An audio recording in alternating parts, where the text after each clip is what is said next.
திமுக MP சல்மாவும் இந்த விவகாரம் தொடர்பாக பேசுவதற்காக இணைந்திருக்கிறார். வணக்கம் மேடம்.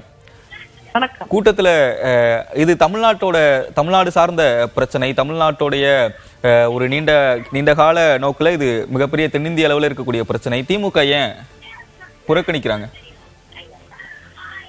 எங்களுடைய கழக தலைவர் அவர்களுக்கு தெரியும் இந்த டீலிமிட்டேஷன் என்பது எந்த அளவிற்கு தென் மாநிலங்களை பாதிக்கக்கூடிய ஒரு விஷயம் என்பது. அதனால்தான் முதல் இந்தியாவிலேயே 5 மாநிலங்களுடைய முதலமைச்சரை அழைத்து ஒரு மிகப்பெரிய ஒரு கூட்டத்தையும் கூட்டி முடித்தது திமுக மட்டும்தான். அந்த அளவுக்கு தலைவர் அவர்கள் இதுல உறுதியாக இருக்காங்க இதை எதிர்ப்பதில். ஏன்னா இப்போவே நமக்கு இருக்கக்கூடிய எம்பிக்களை வைத்துக்கொண்டு நம்ம எந்த விஷயங்களையும் அங்கே இன்வால்வ் பண்ண முடியல. ஏதோ நம் கருத்துக்களுக்கு அவர்கள் எந்த ஒரு மரியாதையும் தருவதில்லை. நம்ம மேகாதாடு விஷயம் பத்தியோ நீட் பத்தியோ பாராளுமன்றத்தில் இரு அவைகளிலும் பேசுறதுக்கு நம்ம வாய்ப்பு கேட்டாலும் கூட அவர்கள் தர மறுக்கக்கூடிய, நமக்கு எந்த விதமான மரியாதையும் தரக்கூடாதுன்ற முடிவோடு அவங்க இருக்கிறப்போ, இப்ப நம்முடைய மாநிலத்தினுடைய எண்ணிக்கை அது கொஞ்சம் அதிகரிச்சாலும் கூட வட மாநிலங்களுடைய எம்பிக்களுடைய எண்ணிக்கை மிக அதிகமாகும் பட்சத்துல இன்னும் கூட நமக்கு நம் மாநிலங்களுக்கு எந்த ஒரு மதிப்பும் இல்லாம போயிருங்கிறதுனாலதான் நாங்கள் எங்களுடைய மாநில உரிமையை காக்க தொடர்ச்சியாக நம்ம போராடக்கூடிய ஒரு இயக்கம் நாங்க மறுத்து வந்திருக்கோம். இன்னைக்கு இதுவரைக்கும் டீலிமிட்டேஷன் கொண்டு வரோம் அல்லது அதை நாங்க இதுதான் அதனுடைய இறுதியான முன் வரைவு என்று எந்த விதமான தகவலும் வரல. ஏன்னா ஆல்ரெடி ஒரு முறை அது ஃபெயிலியர் ஆயிருக்கு. திரும்ப அதை கொண்டு வருவதற்கு அவங்க இந்த நிமிடம் வரைக்கும் அவங்க யோசிக்கல. அப்படி இருக்கிறப்போ இன்னைக்கு எதுக்காக இது ஒரு அவசரமாக முதலமைச்சர் ஒரு கூட்டத்தை கூட்டுறாரு, அதற்கான தேவை என்ன அப்படின்னு எங்களுக்கு தெரியல. ஏன்னா ஏற்கனவே எல்லாரும் எங்களுடைய கூட்டணியில இருந்த எம்பிக்கள் தான், அவங்க எல்லாருமே அப்பவும் கூட இதை எதிர்த்துதான் எங்களோட இருந்தாங்க. இப்ப அவங்க புதுசா என்ன சொல்ல போறாங்கன்னு எனக்கு தெரியல. அதே கருத்து அவங்களுக்கு இன்னைக்கு வரைக்கும் இருக்கும். ஆனா இன்னொரு விஷயம், முக்கியமான விஷயம் என்னன்னா, இன்னைக்கு நம்முடைய அடிப்படை பிரச்சனை என்ன, அடிப்படை தேவை என்ன, நம்ம உடனடி தேவை என்ன அப்படின்னு பார்த்தோம்னா மேகாதாட்டு இஷ்யூ தான். இதுதான் இன்னைக்கு நம்ம பேசணும். இதுக்குதான் அனைத்து கட்சி கூட்டத்தை கூட்டி அவங்களுடைய கருத்தை அறிந்து நம்ம பேச வேண்டிய ஒரு அவசியம் இருக்கு. ஆனா அதை பத்தி எந்த ஒரு யோசனையும் இல்லாம, இது சம்பந்தமே இல்லாம இன்னைக்கு ஏற்கனவே நம்ம எல்லாரும் சேர்ந்து ஒரு கருத்தை முன் வச்சிருக்கோம், அத்தனை எம்பிக்களும் சேர்ந்து. இன்னைக்கு அதே கருத்தை திரும்ப அவங்க சொல்ல போறாங்க. எதுக்காக இவ்வளவு அவசரமா இந்த கூட்டம் கூட்டப்படுது, இதுல நாங்க ஏன் கலந்துக்கணும் அப்படிங்கிற கேள்வியை நாங்க முன்வைக்க விரும்புறோம்.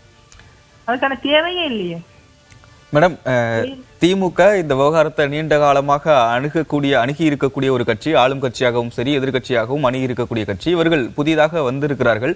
இப்போ இந்த பிரச்சனை வரல சரி, ஆனா எப்போ வேண்டுமானாலும் இந்த பிரச்சனை வரலாம் இல்லையா? அப்போ எப்படி செயல்படணும் அப்படின்றதற்காக நாம ஆலோசனை வழங்குவதற்காகவாவது, அரசுக்கு ஆலோசனை வழங்குவதற்காவது இந்த கூட்டத்துல கலந்துக்கலாம் அப்படின்ற ஒரு முடிவை திமுக எடுத்திருக்கலாம்ல. எங்களுக்கு தான் ஆல்ரெடி ஒரு கருத்து இருக்கே, ஆலோசனை சொல்ற அளவுக்கு இப்ப இதுல ஆலோசனை பண்ணணுங்கிற அவசியமே இல்லையே. இதனுடைய பாதிப்புகள் என்னன்னு எங்களுக்கு தெரியும். அதனாலதான் அது ஆரம்பத்திலே நாங்க எதிர்த்தாச்சு. அதுக்கு எது தேவையில்லை அப்படின்ற முடிவுக்கு நாங்க வந்தாச்சு. தலைவர் அதுல உறுதியா இருந்தாங்க. இப்பவும் அப்படிதான் நாங்க எங்களுடைய நிலைப்பாட்டை இருப்போம். மாநில உரிமைகளை எந்த விதத்துல விட்டு கொடுக்க திமுக கழகம் எப்பொழுதுமே தயாராக இருந்ததில்லை. ஆனா இன்னைக்கு நம்முடைய மாநில உரிமைக்கு மிகப்பெரிய ஒரு பிரச்சனையா இருக்கிறது மேகாதாட்டு இஷ்யூ தான். அதுல நீங்க என்ன பண்ண போறீங்க? அதுக்கு ஏன் நீங்க ஒரு அனைத்து கட்சி கூட்டத்தை கூட்ட மாட்டேங்கிறீங்க? அதுதான் இன்னைக்கு நமக்கு உடனடி தேவை. விவசாயிகளை பாதிக்கக்கூடிய ஒரு விஷயம். வராத ஒரு விஷயத்த பத்தி இப்ப டிஸ்கஸ் பண்ண வேண்டிய அவசியமே இல்லை. ஆல்ரெடி எங்களுக்கு ஒரு கருத்து இருக்கு அப்படின்றப்போ சொல்லப்பட்ட ஒரு கருத்துக்காக இன்னைக்கு என்ன ஆலோசனை வேண்டி இருக்கிறது என்பதுதான் எங்களுடைய கேள்வி. தேவையான ஒரு விஷயத்தை விட்டுட்டு எப்போதோ வரக்கூடிய ஒரு விஷயத்துக்காக நம்ம இங்க உட்கார்ந்து பேசுறது ரொம்ப வியப்புக்குரிய ஒரு விஷயமா நாங்க பாக்குறோம். அன்புமணி அவர்கள் இந்த விஷயத்தை சொல்கிறாரு. திமுகவோட நிலைப்பாட்டை, தொகுதி மறுவரையறை விவகாரத்துல திமுகவோட நிலைப்பாட்டை தெரிஞ்சுக்கணும் அப்படின்றதுக்காக காங்கிரஸ் கொடுக்கிற அழுத்தத்துல இந்த கூட்டம் கூட்டப்படுது அப்படின்னு. திமுகவுடைய நிலைப்பாடு அவ்வளவு ரகசியமாக இருக்கிறதா?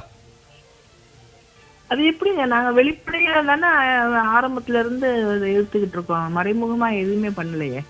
இப்போ இது கொண்டு வரப்படுங்கிற ஒரு தேவையும் இல்லை. அதை பத்தி அவங்க பிஜேபி பேசவும் இல்லை. அதுக்கு இறுதி வரைவு வடிவமும் இப்போ வரைக்கும் அவங்க தர முடியாம தான் இருக்காங்க. அது வந்ததுக்கு அப்புறம் என்னமோ வேற எதுவும் பண்ணிருக்காங்களா பாதகமானு தான் நம்ம அதை சாதகமா எதுவும் பண்ண போறது இல்ல. பாதகம் இன்னும் என்ன இருக்கு அப்படின்னு அதுக்கப்புறம் டிஸ்கஸ் பண்ணோம்னா அது வேற விஷயம். ஆனா நாங்க எந்த விதத்திலயும் இதை ஆதரிக்கிறதுக்கு நாங்க தயாரா இருக்க மாட்டோம். அதுதான் எங்களுடைய தலைவருடைய ஏற்கனவே அவங்க அதை தான் செஞ்சிருக்காங்க.